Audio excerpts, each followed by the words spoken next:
I'm Ryan McCaffrey. Today we're talking Age of Empires 3 Definitive Edition. It is out October 15th on Steam, Windows 10, and Game Pass PC. I'm joined by Adam Eisgreen, Joss Ellis, and Bert Beekman from the various development teams that are working together on this. Guys, thanks so much for joining me. I want to start with Adam. Adam, for the new, maybe a newer generation of PC gamer who likes strategy games, but maybe they just, for whatever reason, they haven't found Age yet, but you've got this Age 3 definitive out very soon, and they want to just dive in. What's sort of the top level elevator pitch version of the franchise and of Age 3 specifically?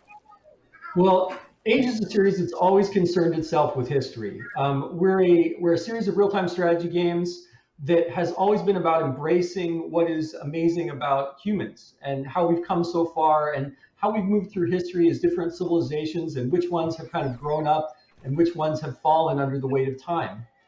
Age 3 is a great example of a very unique game that's set in kind of the colonial period of history, where the Americas were being discovered and great civilizations were expanding with control. Age 3 is a unique beast within real-time strategy games because not only is it a strategy game that featured a tremendous amount of physics for the time, but also has a ton of unique mechanics you don't see in other real-time strategy games, such as a home city that almost acts like a deck-building game that's a meta behind the actual real-time strategy game play. And beyond that, it's just a really great game with a ton of different units and 16 different civilizations that we've got that you can play as that center on the Americas, South America, Europe, and Asia, that you can all kind of bring into Conquest and just have a great time, not only playing a wonderful real-time strategy game, but learning a lot about history along the way. Joss, on the tech side, just bringing an older game forward, making it relevant and modern from a technical perspective, what have you guys been able to achieve with Age of Empires 3 Definitive Edition? Well, we did a complete grassroots kind of rebuild of it. So, I mean, the art looked good for the time, but we've rebuilt every single model, every single texture. We've moved it from DX9 to DX11 with a PBR lighting model. There's kind of no area that we haven't not touched. We've got whole new particle systems in there. We've got a complete refresh of Havoc, who've obviously moved their system on a lot in the intervening years. So Destruction has got a lot more fidelity to it. And in fact, when you will see some of the before and after pictures of some of the units that seem to be pretty good in the old game, when you actually look at them, they're just kind of like hacked. They kind of look like they're made of chopped wood kind of thing compared with the new one. I think it just brings the whole thing a richness and a vitality to being able to put a lot of this stuff into it. Bert, on the gameplay side, you guys have added a couple new game modes here, right? Yes, indeed. When we worked on Age of Empires 2 Definitive Edition, we added this thing called Art of War. And Art of War is really a way to help people learn the game the way it's played today, because a lot of people like to play against AI and then play a multiplayer game, and they see like, oh, there's a massive gap to bridge. Especially because everybody who has been playing this game has been playing it competitively for like almost 10, 15 years. Right. And that's an enormous knowledge gap that we wanted to bridge. And that's why we added the Art of War missions to kind of help explain those more advanced pieces of RTS knowledge and try to share that with Age of Empires 3 players as well. So we noticed that was super successful in Age of Empires 2DE, so that's why we absolutely want to add it to Age of Empires 3D as well. Can you speak a little bit to the thing I was going to bring up is the tweaks to the Native American culture in the game? I know that's been addressed as well. Yes, indeed. So just talking about the design of those American civilizations, there were a few things that were always a bit odd, and actually that surprised us as well when we looked into it. We worked together with Native American counselors, and they basically told us, one of the things that they told us was like, hey, these guys never actually mined gold. And we were like, oh, okay, that's such a core mechanic of the game. How can we work around that? And so we made basically a replacement to the whole gold mine mechanic with some sort of trading, fur trading mechanic that they now have. And that's something that works out pretty well and is more culturally appropriate. And was quite a challenge to get those things right. Adam, what have you and your team learned from doing the previous 2 definitive editions for Age that you've been able to apply to make the Age 3 definitive edition even better?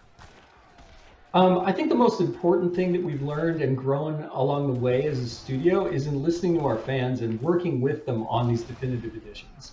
Every single one that we've done, it's become more and more imperative and obvious to us as we engage more with everyone that loves these games that they have a strong voice in what needs to be in the games, and we wanted to make sure we could deliver on that. Our goal with all these definitive editions, with an Age of Empires, actually Age of Empires all up even, is just to make sure that we're making wonderful games that can stand the test of time. And one of the reasons this franchise has been going so long is because of such wonderful fans that love the games and they love history.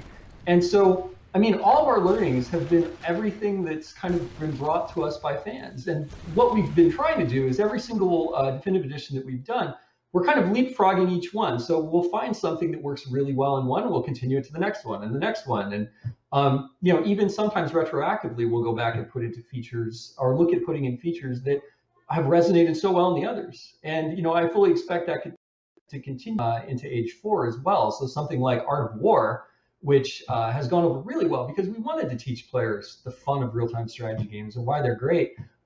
And because we've been doing these kind of unique versions of each one, Art of War is not the same, by the way, across the games. They dive in and teach you nuances of the actual games themselves and why they're different as well. That we're going to continue doing that. And we're going to continue to listen to the fans about game modes and methods of play, interface. There's all kinds of things that we've learned along the way. And it's been a great experience, like really opening up to the fans and letting them be part of the conversation and how we develop these games. Bert, we've talked about the couple new game modes. There are 2 new civilizations in this as well, yes? Yes, indeed. We noticed that when we worked on Age 2 as well. We added a few new civilizations to the definitive edition, and people just love that. People love to explore more content, to explore more cultures. And with Age of Empires 3, we had an excellent opportunity to add some new civilizations to the games as well. So we've added Sweden and the Inca. Especially the Inca were very interesting because they're such a massive culture. They were the largest empire in South America, fitted perfectly in this whole Age of Empires 3 time frame and game flow. And then on the other hand, we have Sweden. And this one is very interesting because it's the first time Sweden is ever in like any Age of Empires games. And that's because they're such a small country, really, that's really punched above their weight during the 17th and 18th century, which is kind of the era of Age of Empires 3. And that makes them super interesting, like such a tiny nation that had such a profound impact on history at the time, to be able to put that in Age of Empires as well. Joss, before we start to wrap up here, I just built a new gaming PC. I'm looking right at it behind the camera here, and so I've got the whole thing like just decked out. How can I fully take advantage? Like, what is the max amount of like frame rate and resolution? Like, how can I take full advantage of my new PC with Age 3 Definitive?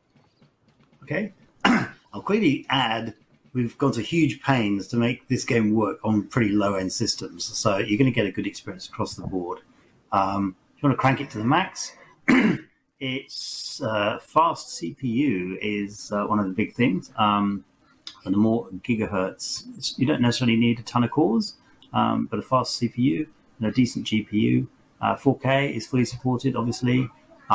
We can actually span any number of monitors. You could have 5 of them, and you could drag the window across the lot if you want to try. I want to see someone do that.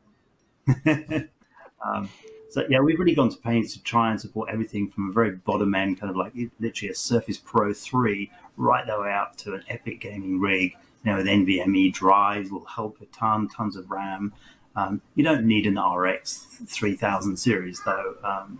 I personally have got a 1080 Ti, and that runs it awesomely right the way to the top at 60 frames the whole way. So fantastic. Well, guys, thank you so much, Adam, Joss, and Bert. Age of Empires 3 Definitive Edition, again, pick it up October 15th on Steam, Windows 10 PC, or if you're an Xbox Game Pass for PC subscriber, you can snag it from there as well. Gentlemen, thank you so much.